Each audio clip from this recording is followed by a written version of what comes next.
Welcome back to the channel, everyone. Today we are having, I guess, what you would call a reaction video to my first ever TV show in Reno, Nevada at the 2017 PBA World Championship. We're just going to kind of talk you guys over what I'm feeling, what I'm seeing, all the stuff before, after, during the show. Obviously, like I said, it's my first ever show, so I mean, the nerves were there. It was a crazy, crazy week that I had. So we were facing Kyle Troup. I think he'd been on a tour for a couple years prior to this, so he had definitely more experience than me. But before we get started, if you haven't already, we are on the road to 5,000 subs on the channel. We're having a big giveaway once we get there, so I appreciate the support. But yeah, you know, that first shot was like just the biggest sigh of relief you could possibly have. I mean, before the show, I think we had maybe an hour and a half, 2-hour practice session, something. It felt super long. I mean, like I said, first show, the nerves are there.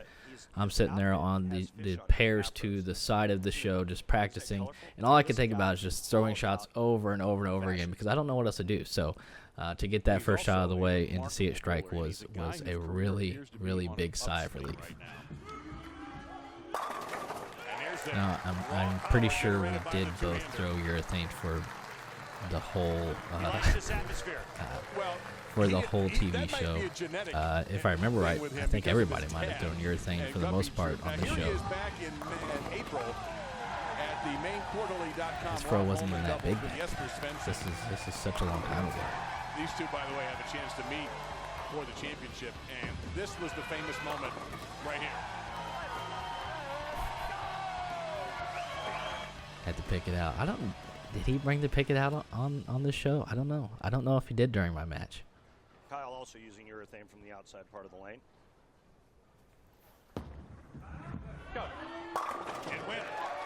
One thing I will say, I mean, obviously he started with the double-edged use, but he made me go first. That's probably the smartest move ever. I mean, like I said, my first TV show, so I had to start first. Never thrown a shot on TV in my life. And on top of that, I had to finish last, so he can put the pressure on me at the end of the game if he wanted to, if the match was close, stuff like that. So it's probably the same thing I would have done in the same spot as well. I mean, during the week, Purple Hammer and the Paradox Black, I believe, were the two balls of choice. I mean, we bowled on several different patterns, so for some reason, those were just the two balls. I could use the Paradox Black, I think, on the longer patterns, and I think I threw kind of a mixture of the Purple Hammer and the Paradox Black on the medium patterns, and then the Cheetah pattern through the Purple Hammer. So we got the first shot of the way. The second shot wasn't very good. That was definitely left. I don't think it should have got that far left. Barely got to the head pin. Barely touched it at all. But, you know, trying to stay clean at this point, like I said. Don't really know what to expect on the TV show. Just trying to take my time and talk myself through this and just make the best shots I can. Yeah, there it is. There it is. Purple Hammer and the Paradox Black. I love the Paradox Black. I think I drilled like 3 or 4 of those, and it was just, it was so good. It was so good that week in Reno. If I remember right, the scores were just crazy high, and those two balls just were the ticket.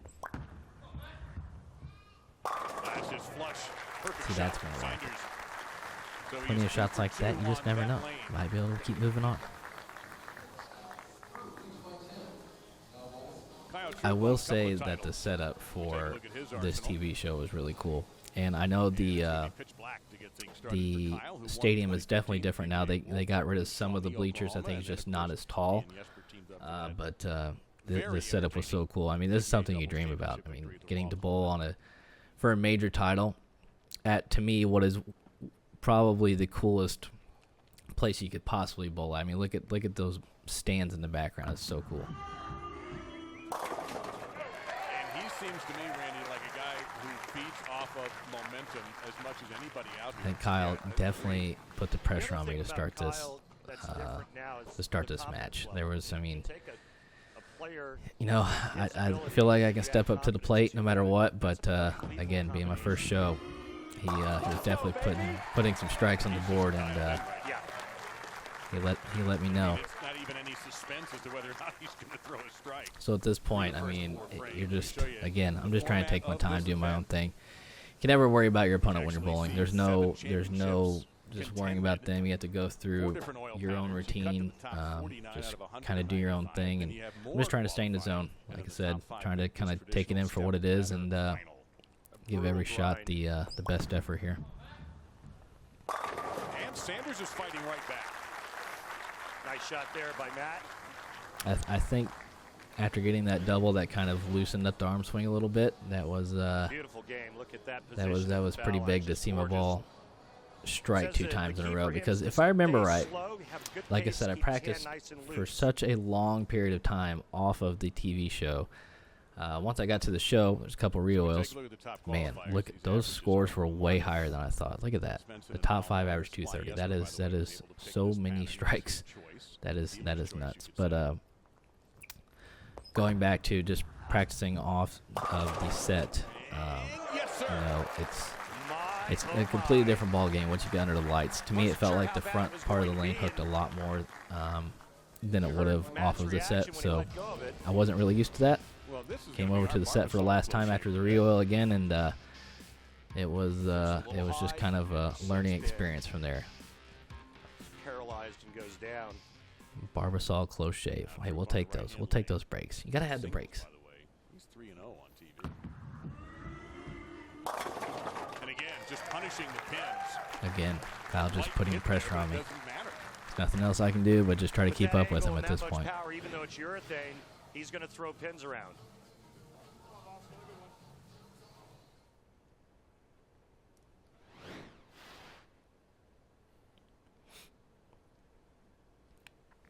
I think this was kind of a time, too, when, Kyle, I think, first came out on tour.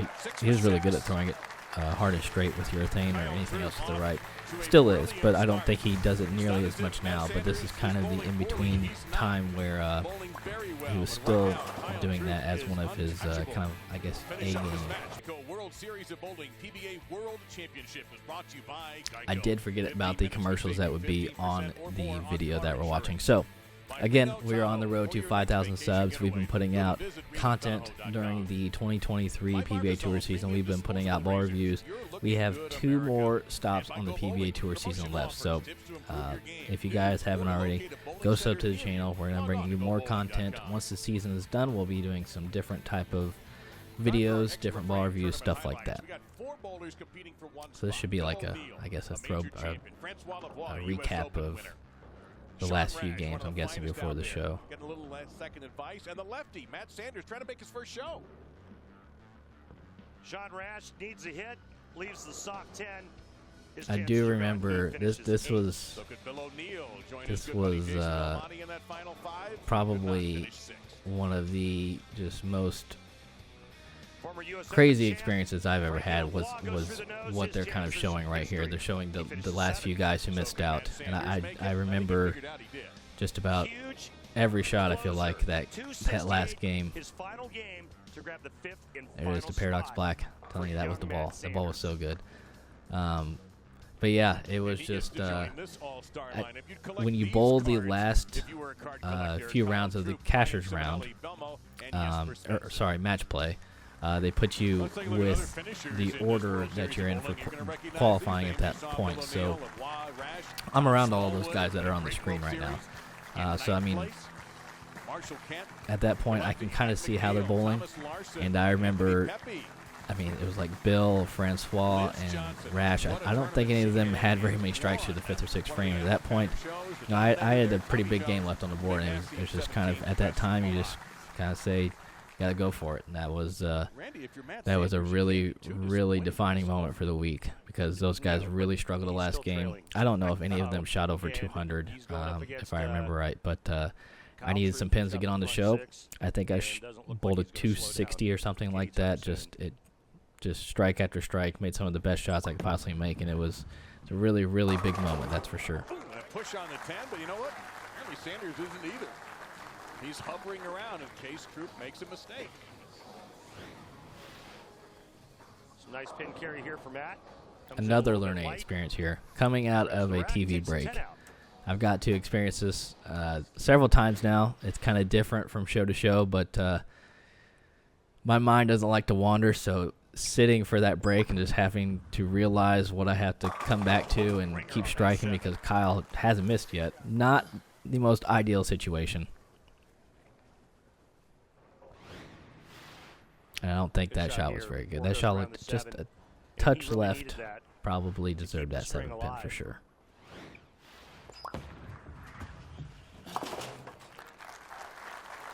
Sanders with the easy spare. That'll bring up Kyle Troup, who's working on a double. So at this point, you're thinking, I mean, what else can I do? I mean, Kyle's striking every shot, so you just got to give it 100% every shot, just like I said before. There's nothing I can do to affect his bowling at this point. Move to the nose, and he breaks up trouble. Well, I think he's very fortunate. It wasn't a very good shot, and it did go high, but only leaving the 10-pin. It looked like it may have been a little slow out of his hand. I will say, though, that all you need is just one little opening. You just never know. You just never know. But going to the step, I thought, did he almost fall? I don't remember any of that. The step ladder also included, if you saw in the graphic from earlier, it was Simonelli, Belmo, and Jesper as well.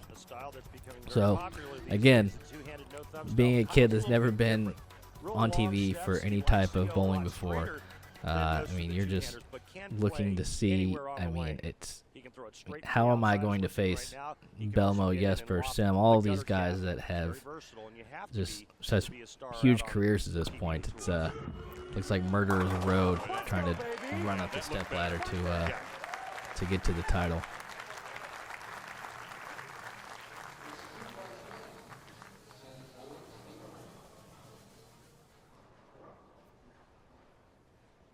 And again, not many frames left here, so he's put the pressure on again. Strike here, down 20, still have a shot. I mean, 20 pins is nothing, especially if you find it open or just a few spares in there somewhere. So just have to keep hitting the pocket, see if we can get them all to fall. Hit him thin and watch him spin. That's what happens here with Matt Sanders. Catches a little wally right there. Super light mixer, though. We'll take those. Barely touch the 6-pin, a little high. Light mixer, got to have some of those hits, got to have them. He knows he's in a little spot of trouble here, and we're running out of frames. I mean, you can see that for yourselves, but he's not making any big mistakes. He's kept his poise. I mean, this is his network television debut, and he's done very well. Big shot here. Beauty. Still alive. One more frame. I mean, like I said, just got to keep plugging away. Just never know. At that point, I didn't even know if I'd shoot 200 in this match, to be honest. Just going back to practicing off the pair for so much time. All I could do was throw shots and try to keep my mind from wandering about what I'm getting ready to do. So, you know, I didn't know if I was going to strike at all. You just never know. So, coming over here, knowing that I'm shooting a decent game, no matter what he shoots, is kind of a win still. You know, we take it. That's the thing with your thing. You get that. And here is the one opening we're talking about. Goes high, the player moves off, leaves just enough room. And the ball never picks up.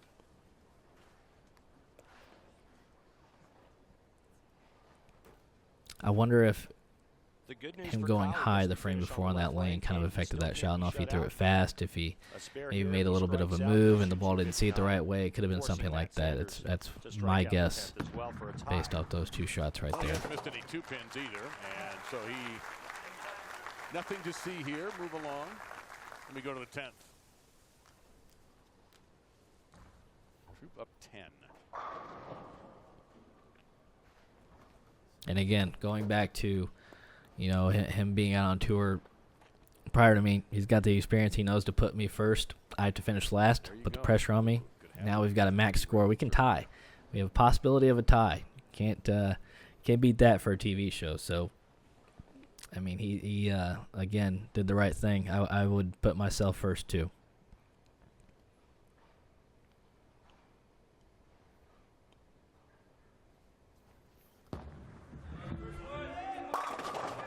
That's a really big shot. That was a really good shot right there. So if he spares here, it's 249, and it still forces Matt Sanders to double. That was the big shot. 2 more cannot be shut out. Beautiful shot here by Kyle Troup. I'm hoping we get back to the stadium sometime soon. Love bowling to stadium. I know a lot of people say that because of the left side, strong side, right side. You know, it's whatever. The stadium is just really fun to bowl at. That's just something, you know, I mean, you don't see anything like that anywhere else. So, to me, that is such a cool place to bowl.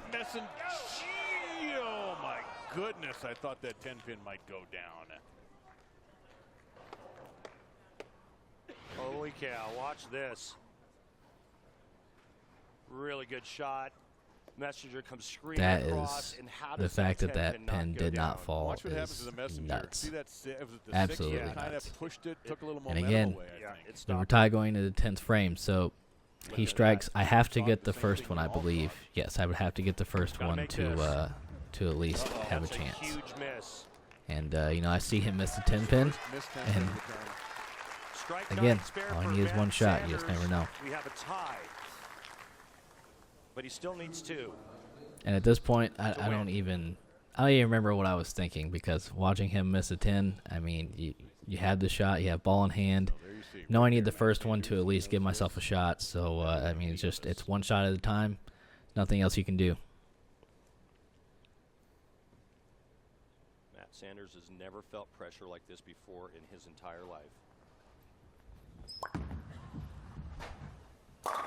Well, he handles it pretty well. Somehow they fell. I don't know how they fell there. Decent shot. Didn't go through the pins very, very well, but you know, if they fall, they fall. Gotta take it. Sanders 1 more strike away from advancing to take on Simonelli. There we go. You get strike, I win. 9 spare, tie, 8 or less. Get higher the deeper you Kyle go into wins. this 10th frame. All depends on how his brain's processing right now. Now we know what his brain is processing. Right now, if you're sitting on the bench, you got to think or feel, I just got beat. Yeah. Well, the look on his face says it all.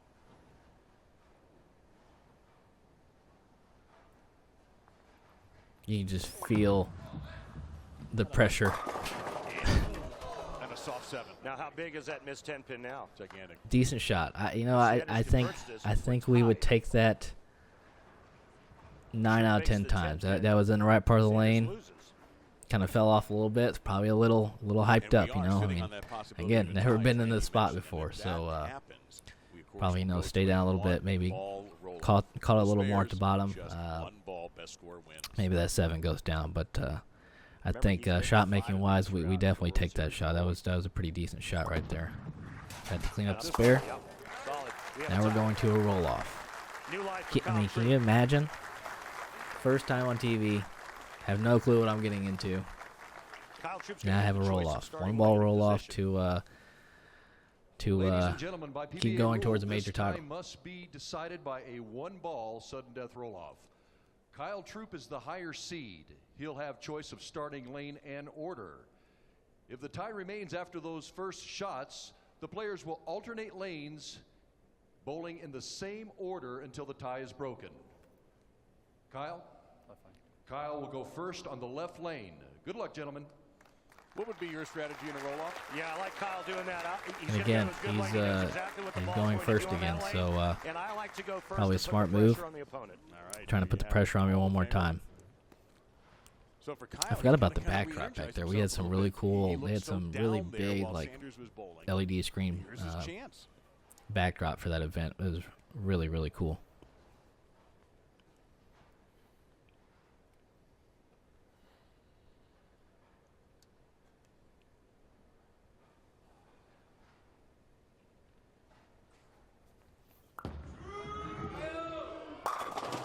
Another really good shot. That looked just like the first shot in the 10th frame for him. Honestly, it looked like he peered the shot. So again, had to step up here. This is strike or go home. So got to make the shot and go from there. All or nothing ball right here. The nose, and Kyle and that is not what we want to see. If you kind of go back, it looks like I probably hit up on the ball a little bit, probably caught a little too much, probably was a little slow with ball speed. Just not the shot we wanted in that situation. But again, it happens. I want to thank you all for watching today's video, kind of going through my experience of my first TV show. We'll look to do this again here over the summer or later this year for some other TV shows as well, maybe with the PBA League too. So if you haven't already, please go like, comment, or subscribe to the channel. We always appreciate it. We'll see you guys next time.